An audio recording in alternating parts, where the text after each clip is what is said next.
Derek Hayes sat in the command chair of the HMSS Vengeance and stared at the sensor displays. The massive dreadnought cut through space like a knife, its hull bristling with weapons and armor that made it the most dangerous ship humanity had ever built. But right now, those weapons felt useless. Derek's jaw clenched as he read the data again and again, hoping it would change. It did not change. "Captain, we have confirmation," Lieutenant Commander Victoria Reeves said from her station. Her voice was steady, but Derek heard the tension underneath. Victoria had served with him for 8 years. He knew her well enough to hear fear when it hid behind professional tones. "The fleet approaching our position is real. Not a sensor ghost. Not a malfunction. Real ships. 37 of them." Derek stood from his chair and walked to the main view screen.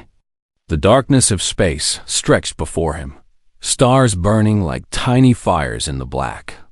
The fleet was still too far to see with human eyes, but the sensors painted the picture clearly.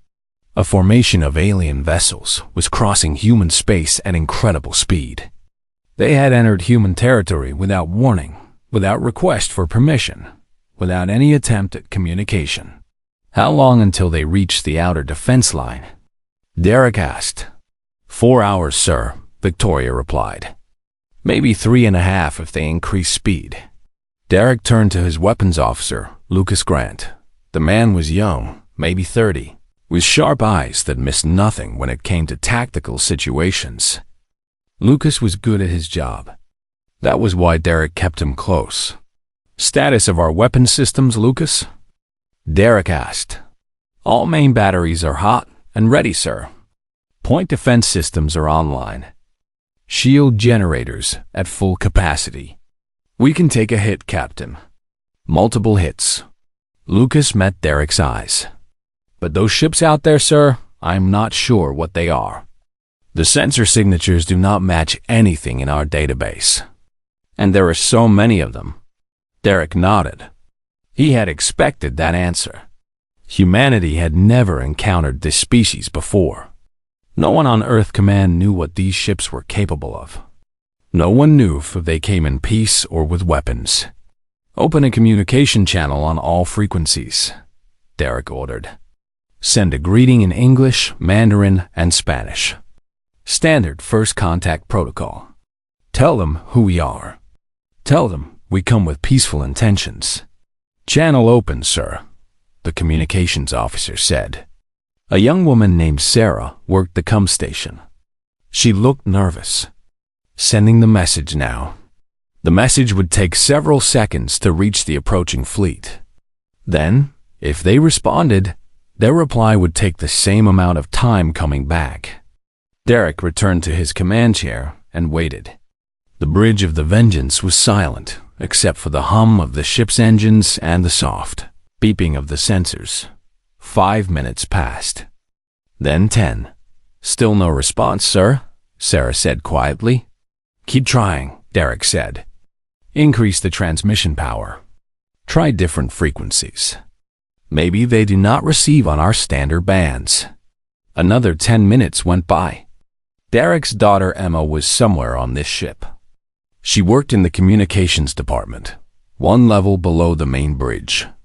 She was junior staff, still learning, still new to the military life. Derek had worried when she chose to serve on the Vengeance. He had worried even more when she chose to serve at all. But Emma had her own mind. She always had. Derek was proud of her, but pride did not ease the fear that lived in his chest right now. "Captain, the alien fleet is accelerating," Victoria said urgently. "Speed increasing. They are now moving at extreme velocity." Derek leaned forward in his chair. "Are they changing course toward us?" "Negative. Current trajectory takes them directly to Earth."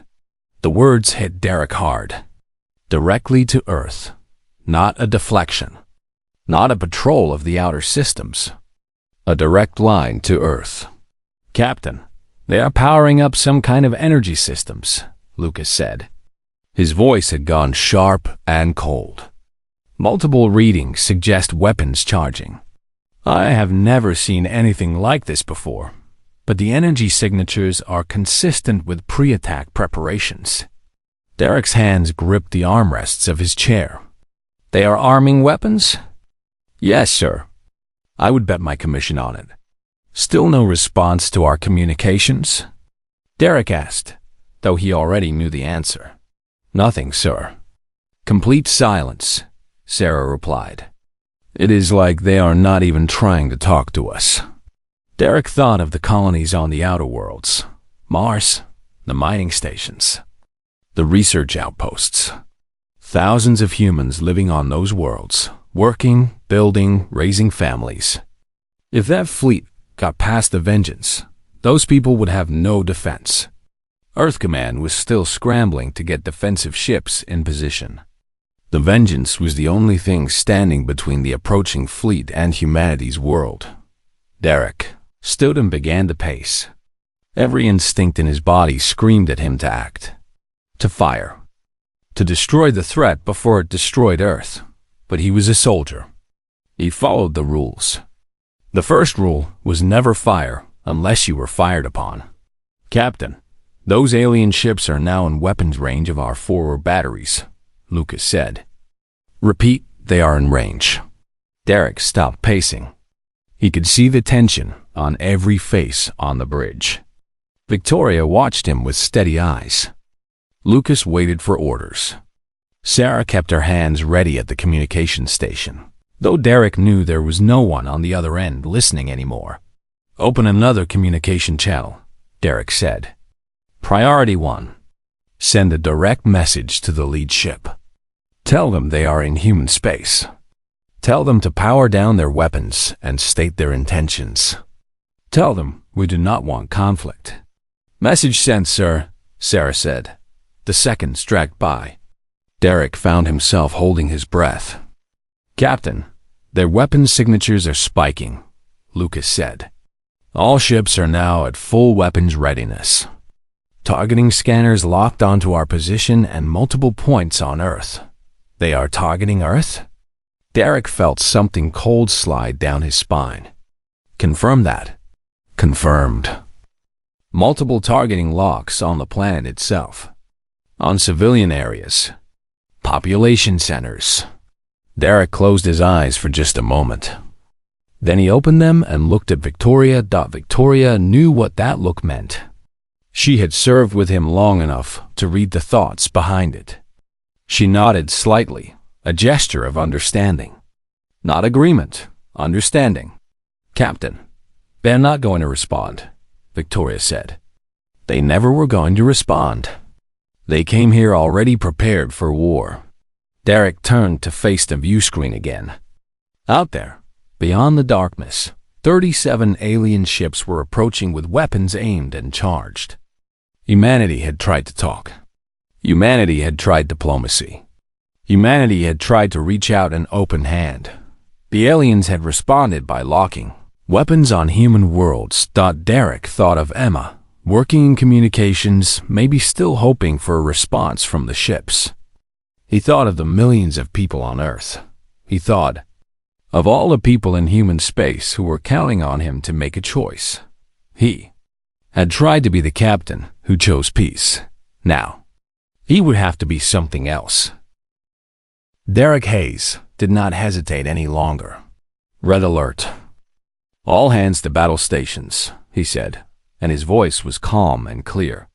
The alarm that followed was not calm. It was loud and sharp and filled with the knowledge that something terrible was about to happen. Throughout the Vengeance, crew members ran to their positions. Some of them would not come back. All weapons charged and ready, sir, Lucas said. His hands moved across his console like a pianist playing a familiar song. Each touch brought another weapon system online. Missiles loaded. Beam weapons powered. Everything the Dreadnought had to offer was now pointed at the approaching fleet. Fire on my command, Derek said. He stood from his chair. His legs felt steady even though his heart was pounding against his ribs. Target the lead 3 ships first. Full salvo. No holding back. Victoria's fingers moved across her tactical display. All weapons crews standing by, sir. Ready to execute fire command on your word. Derek looked one more time at the enemy fleet on the view screen. 37 ships. Each one of them massive. Each one of them armed. Each one of them carrying weapons that could destroy entire cities. Fire, Derek said. The Vengeance became a weapon. The Dreadnought's main batteries released their fury all at once. Missiles launched from the bays like angry hornets. Energy weapons carved through space in brilliant lines of blue and white. The destruction was immediate and total. The lead alien ship took the full force of the first strike. Its shields flared and buckled. Its hull cracked under the assault. Secondary explosions bloomed along its side like flowers of death. The second and third ships tried to maneuver, but they were too slow. Human missiles were fast. Human beam weapons moved at the speed of light. The Dreadnought had been designed for exactly this kind of battle. To stand alone. To take on odds that would destroy any other ship. The second alien vessel took a missile strike that split its hull in two. The third managed to raise shields, but they were not strong enough. A beam weapon carved through the side, and the ship vented atmosphere and crew into the void. Direct hits on all three targets, Lucas announced. His voice held a strange kind of satisfaction. The lead ship is dead in space. The others are crippled, but still moving. But Derek's satisfaction lasted only seconds. The remaining 34 alien ships returned fire. The space around the Vengeance erupted into chaos. Alien weapons were strange and fierce. They did not work like human technology. Where human weapons were precise and aimed, the alien weapons seemed to spray energy in wide patterns. They were not as efficient, but there were so many of them. So very many. A strike hit the starboard side of the Dreadnought. The impact threw crew members against walls and sent sparks raining from damaged systems. Derek gripped his armrest to keep from falling. Shields holding at 85%, Victoria called out. Portside weapons damaged. We are losing power to the secondary reactor. Reroute power to the main shields and keep returning fire, Derek ordered. Lucas was already firing again. The Vengeance's weapons lashed out at the surrounding ships, destroying 2 more and damaging several others. But the aliens were beginning to understand how to work together. They started moving in coordinated patterns, spreading out to avoid the Dreadnought's main weapons. Another strike hit. Then another. The Vengeance shook like a wounded animal. Shields at 60%, Victoria said. Her voice had changed. It was not calm anymore. It was urgent. Structural damage on decks 4 through 7. We have casualties, sir. Medical teams are responding. Derek closed his eyes for just a moment. Deaths. Real deaths. People he knew, maybe. People with families and dreams and futures that were now gone. This was the cost of command. This was what it meant to make decisions. Damage control teams to those decks, Derek commanded. Medical, prepare for mass casualties. Lucas, concentrate fire on the 3 nearest ships. We need to break their formation. The battle raged for what felt like hours, but was really only minutes. Time became strange in combat. Seconds stretched. Minutes compressed. Derek found himself in a state of absolute focus. Everything outside of the battle fell away. Emma, Earth, the fear, the doubt.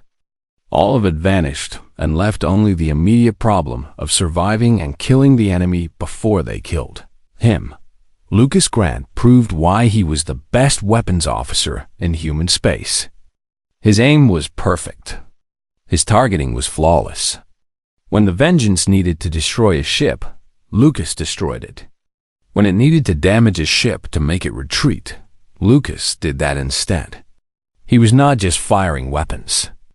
He was conducting an orchestra of death. Victoria Reeves, coordinated the defense with the tactical skill of a master chess player. She moved shield power where it was needed. She coordinated with damage control teams. She managed the crew and kept them fighting even when the situation looked impossible. But it was impossible. Derek could see it in the numbers that scrolled across his displays.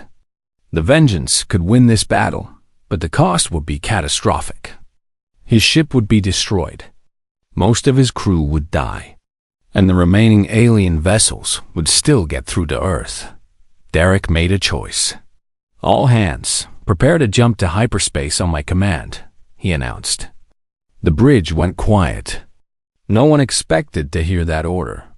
"We are going to execute one final strike, maximum power, and then we jump. We do not abandon Earth. We preserve the Vengeance so we can fight another day. This is not retreat. This is strategy. This is survival." Victoria understood immediately. Full power to main batteries. One shot. Everything we have. The Vengeance's weapons, all of them, focused on the largest remaining alien ship. The Dreadnought could take multiple hits, but the weapons drained everything. The Vengeance's shields flickered. Her engines dimmed. Every system bled power to fuel that one massive strike. The aliens never saw it coming. The beam weapon cut through space like a surgical blade. It hit the largest alien ship directly in its center. The vessel broke apart like an egg. Debris scattered across 1,000 kilometers of space. "Jump," Derek commanded. The space around the Vengeance twisted and warped. The fabric of reality bent. For a moment that felt like forever and no time at all, the ship existed in a space between spaces. Then the jump was complete, and the Dreadnought emerged on the other side, damaged and hurt but alive. The alien fleet did not follow. Derek sat back in his chair and allowed himself to breathe. Around him, the bridge crew was silent. They had fought. They had killed. They had survived. But the cost was written on their faces. It was written in the damage reports flooding in. It was written in the list of dead that Victoria was already compiling. Emma. Derek suddenly remembered Emma. He activated the internal comm.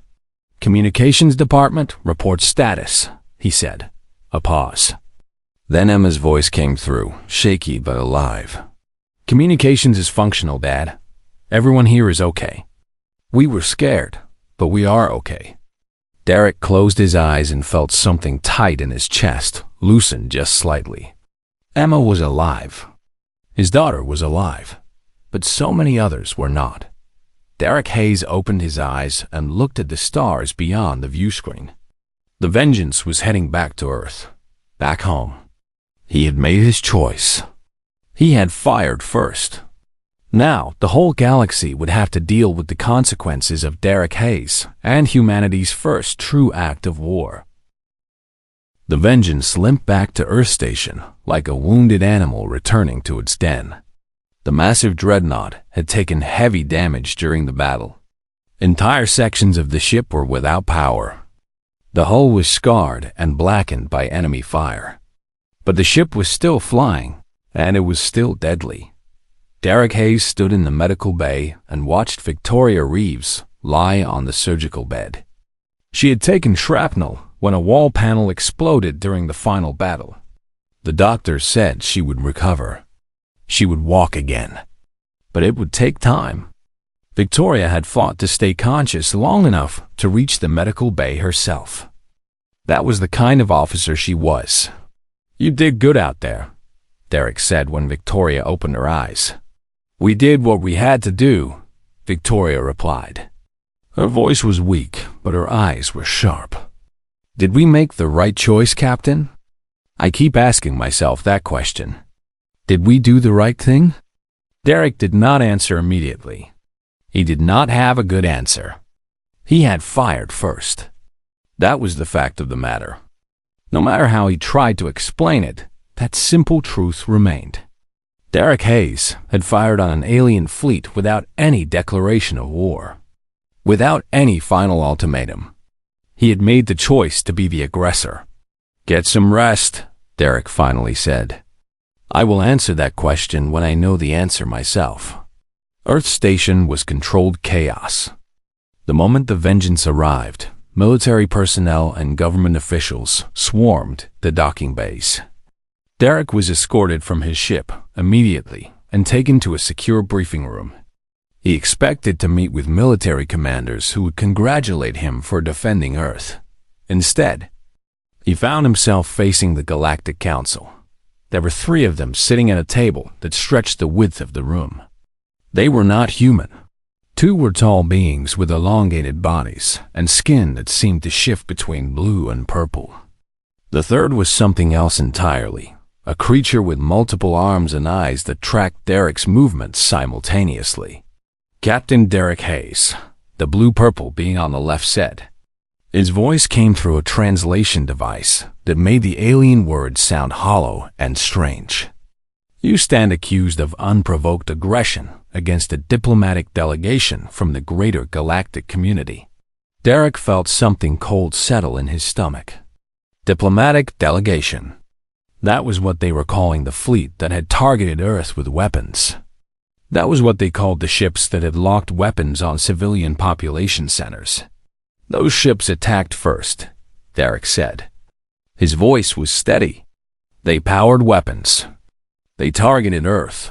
I responded to defend my world and my people.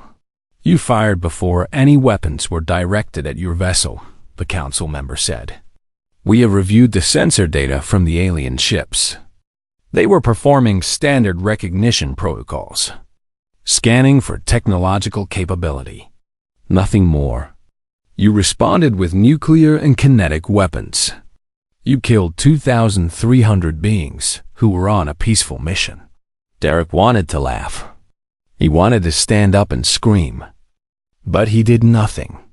He just looked at the council members and felt the weight of the conversation pressing down on him. "They locked targeting computers on civilian targets," Derek said slowly.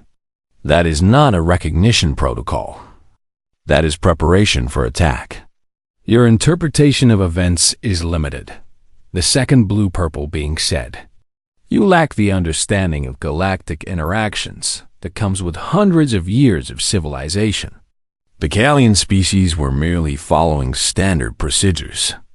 Your panic and ignorance triggered a conflict that need not have happened." The third being, the one with the multiple arms, spoke in a voice like grinding stone. "The Galactic Council has made a decision regarding your actions. Humanity is to be restricted. All trade will be halted. All technology sharing will cease. All diplomatic relations are suspended pending investigation.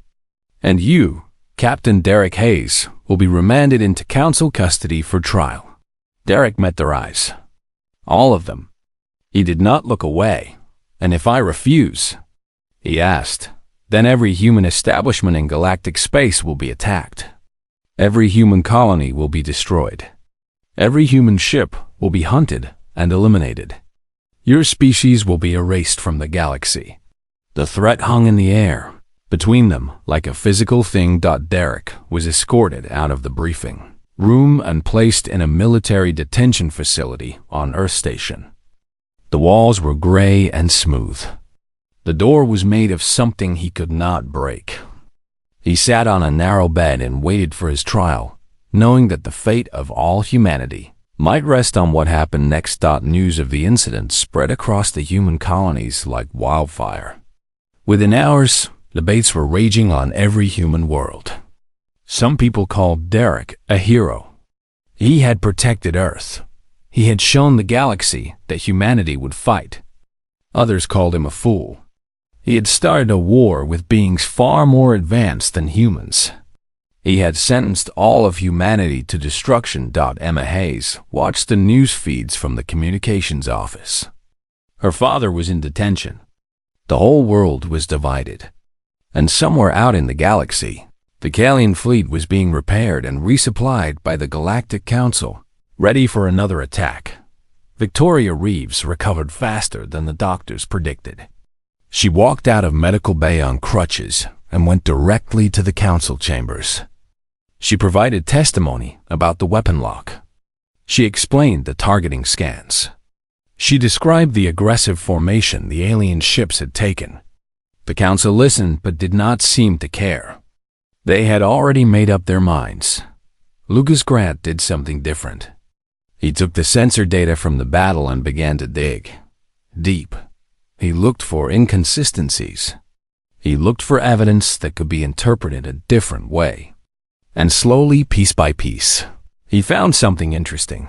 The Kalian ship's power signatures did not match the description the council had given. The weapons locks were not just recognition protocols.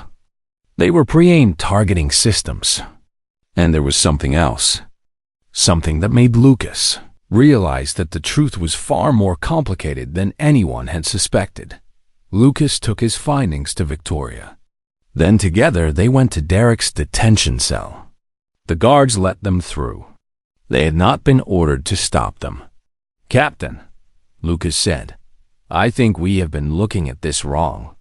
I think the council knows we looked at this right, and they are covering it up." Derek stood from his bunk. His face was worn, but his eyes were alert. "Tell me," he said, and Lucas Grant told him everything. The truth was complicated and dangerous.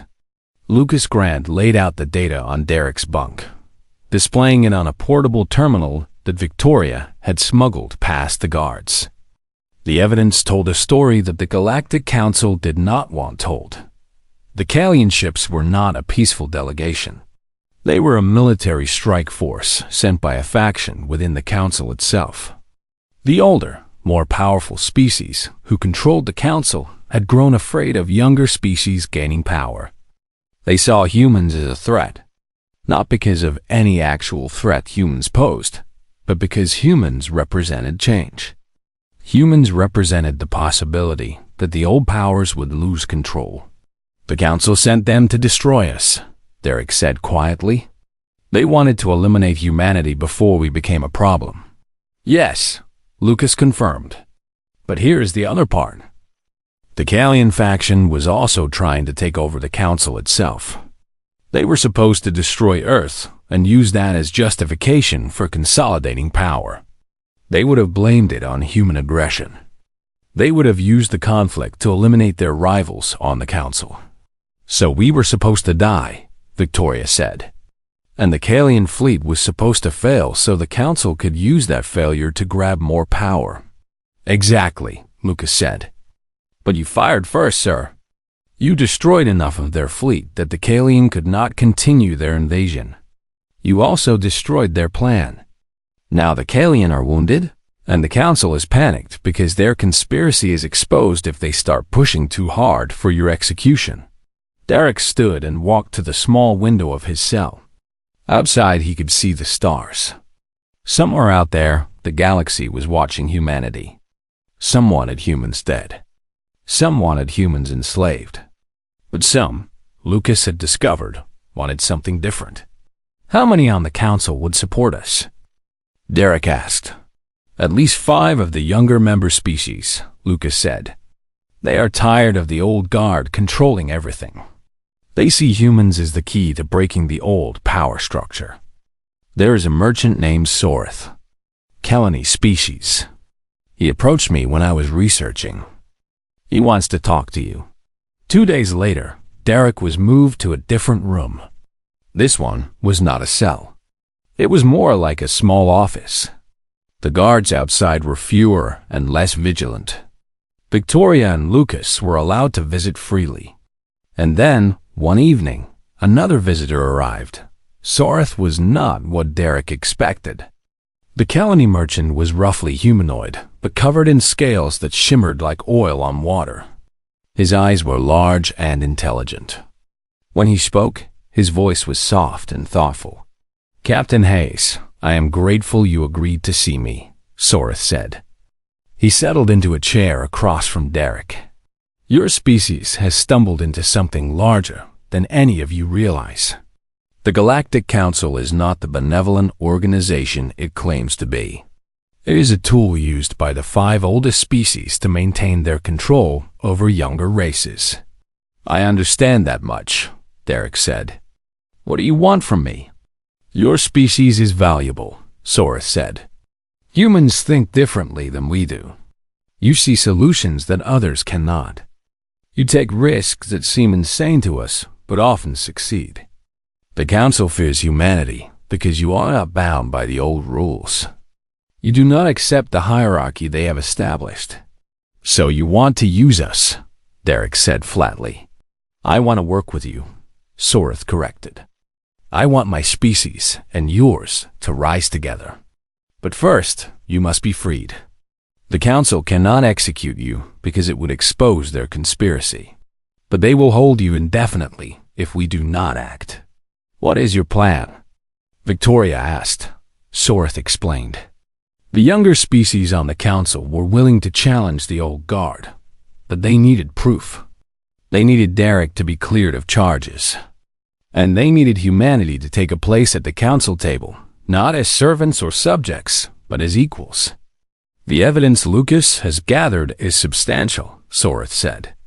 With support from my people and the other younger species, we can force the Council to hold a real trial. Not one where the outcome is predetermined. A real trial where evidence matters. And when we present what Lucas found, the truth will be impossible to deny. They will never allow it, Derek said. They will have no choice, Soreth replied. Because if they refuse, they admit they are corrupt. And if they admit that, their authority collapses. The younger species will break away. A new council will form. The old guard will lose power. They would rather risk losing a trial than guarantee that outcome. Soreth was right. The trial was held in a vast chamber on Earth Station. Representatives from every major species in the galaxy attended. The 3 original council members who had confronted Derek were present. The Kalian representatives who had survived the battle were there as well, defended by the best lawyers money could buy. But the trial was fair. That was the difference. Emma Hayes testified about the weapons locks. She had been monitoring the communications when the targeting scans began. Her data was precise and clear. Lucas Grant presented the sensor analysis he had compiled. The files showed that the Kalian ships had powered their weapons before Derek gave the order to fire. Victoria Reeves provided testimony about the aggressive formation and the targeting algorithms. The Kalian tried to explain their actions as standard procedures, but their own data contradicted them. The younger species council members asked hard questions. Questions the Kalian could not answer. Satisfactorily. And then Soreth revealed the conspiracy. The Kalani merchant had obtained communications records between the Kalian faction and certain members of the old guard on the council. The messages were clear. The invasion of Earth was supposed to happen. Humanity was supposed to be destroyed. The Kalian were supposed to use that destruction to consolidate power. The trial lasted 3 days. When it ended, the verdict was unanimous. Derek Hayes had acted in self-defense. The Kalian invasion had been an act of war against Earth, and the conspiracy to destroy humanity had been exposed. The 5 council members who had backed the conspiracy were removed from power. The Kalian faction was stripped of their seat on the council, and humanity was given a choice. Accept a seat on the new council that the younger species were forming, or remain isolated. Derek chose to accept. As he was released from his detention, Emma ran to him and threw her arms around him. She held him tight, and Derek held her back. For a moment, nothing else mattered. His daughter was safe. His species was free. What now? Emma asked. Derek looked past his daughter at Victoria and Lucas standing nearby. He looked at Soreth, who was waiting with something that might have been a smile on his alien face. He looked out at the galaxy beyond Earth Station, vast and dangerous and full of possibility. Now, Derek said, we change everything. 6 months after Derek Hayes was cleared of all charges, the HMSS Vengeance emerged from the construction docks. The dreadnought had been rebuilt from the damage of the battle. Her hull was stronger than before. Her weapons were more advanced. Her crew was more experienced in actual combat than any human ship before her. But more importantly, the Vengeance had been transformed into something new. She was no longer a weapon of war. She was a symbol of humanity's place in the galaxy. A symbol that humans could stand as equals with any species. A symbol that smaller, newer species did not have to bow to the ancient powers anymore. Derek stood on the command bridge of his rebuilt ship and watched Earth grow smaller below him. The planet that had raised him, that he had sworn to protect, was now just one home among many that humanity would help protect. The crew of the Vengeance was still the same core. Victoria Reeves commanded the tactical operations. Lucas Grant managed the weapon systems. Sarah continued to work communications, but the ship was different now. Human crews worked alongside Kelani technicians. Representatives from 3 other younger species had joined the Vengeance as exchange officers. They would learn from humans. Humans would learn from them. That was the real mission now. Not war. Learning. Emma Hayes had left her position in communications. She had received an offer from the new council to work as a diplomatic liaison. It was a position of honor and responsibility. Emma had accepted without hesitation. Now she was on Earth, learning languages and studying the cultures of 24 alien species. She was building bridges where Derek had been forced to build walls. Derek had not wanted to become the representative for humanity on the new council. But no one else was willing. No one else had the credibility.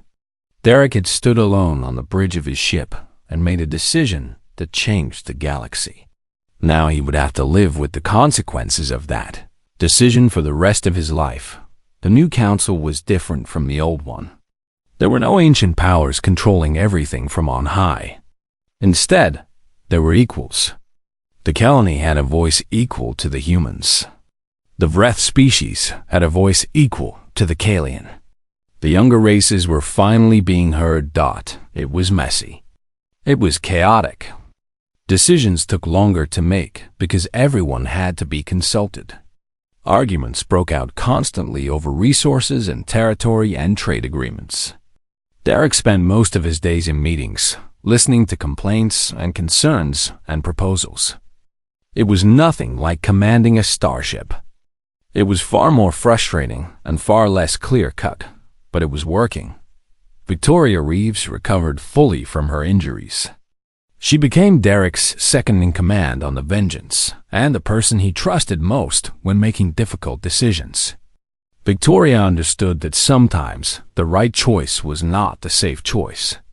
That sometimes you had to risk everything to protect something that mattered. Lucas Grant had requested transfer to the new Joint Military Academy, where all younger species trained their officers together. He had discovered that he loved teaching more than fighting. His students came from every species that was part of the new council. They learned human tactics and human ways of thinking. They taught Lucas their own approaches to problems. Within a year, the Academy had produced a generation of officers who thought differently than any officers the galaxy had ever seen. Soreth had become one of Derek's closest allies. The Kelani merchant had walked away from trade to become an advisor on the council. He pushed for policies that would strengthen the younger species and prevent any one faction from gaining too much power. Soreth and Derek did not always agree, but they always respected each other's perspective. 6 months after the Vengeance left Earth, Derek received a message from Emma. She had successfully negotiated a trade agreement between 3 different species. It was a small deal in the grand scheme of things, but it was important. It was real. It was the kind of work that would build the future. Derek was in his quarters when he read the message. He smiled at the thought of his daughter conducting diplomacy. She was so much braver than he was. She was building peace where he had learned to make war. There was a knock at his door. Victoria entered without waiting for permission. That was the way they worked now. No formality between them. Just two people who had faced death together and survived.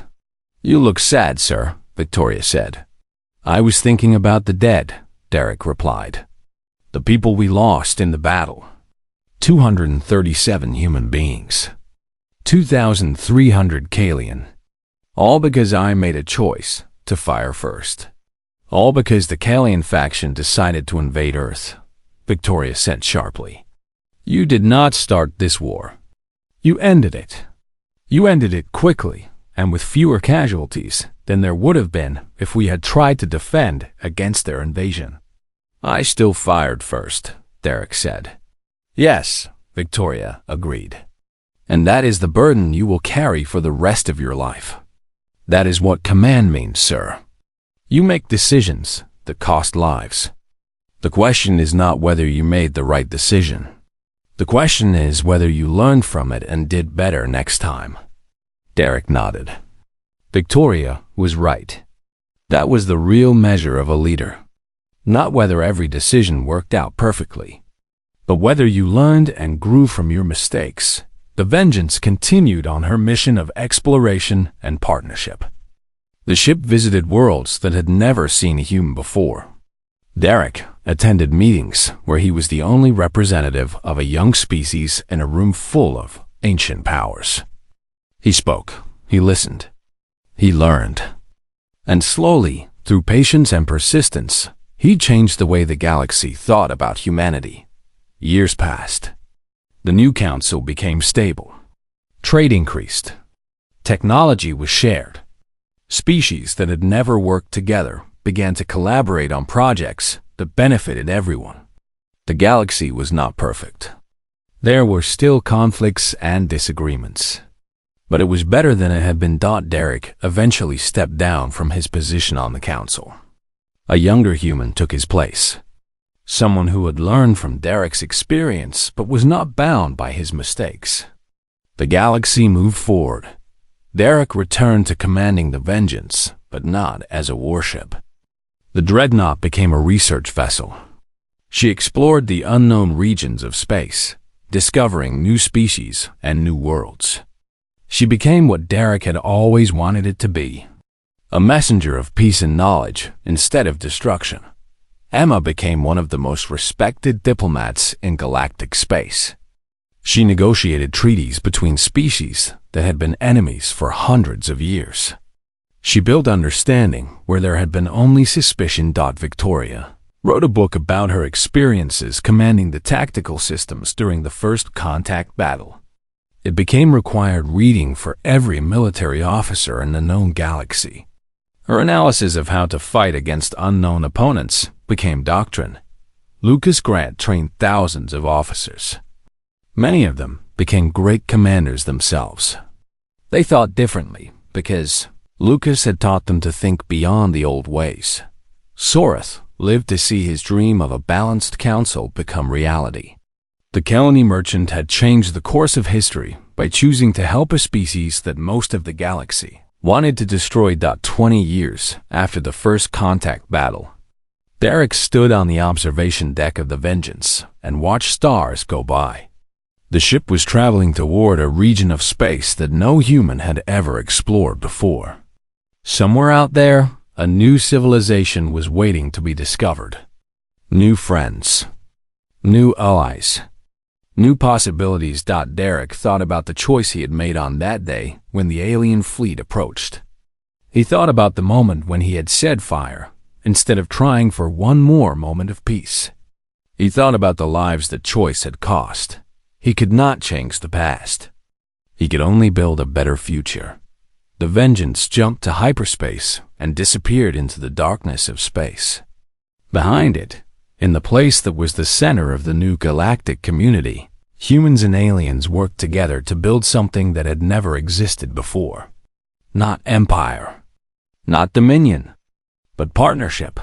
Derek Hayes had fired the first shot in humanity's war for the galaxy. But he had also been the first human to forge peace with species that once wanted only to destroy his world. That was his real legacy. Not the weapons he had used, but the bridges he had built, the galaxy would never be the same. And neither would humanity.